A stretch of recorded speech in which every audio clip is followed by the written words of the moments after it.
ऐसा ऐसा कालिए रखना जो हमने के माई बहन गावे।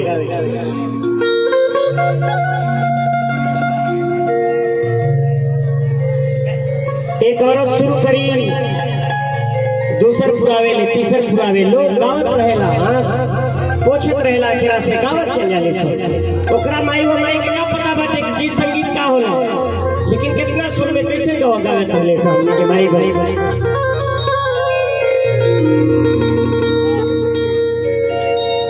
कि नावही बसावा कहाँ बड़ावा गहराई उसावा के छात्र छवाई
भैया श्री ओम प्रकाश यादव जी की तरफ से आशीर्वाद है। 101 रुपया बहुत बहुत बड़ा बात करते हैं।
जब कोनो बेटे के मांग में सिंदूर पड़ेगा भैया तो बिटिया के होते ही जिंदगी की शुरुआत हो जाएगी।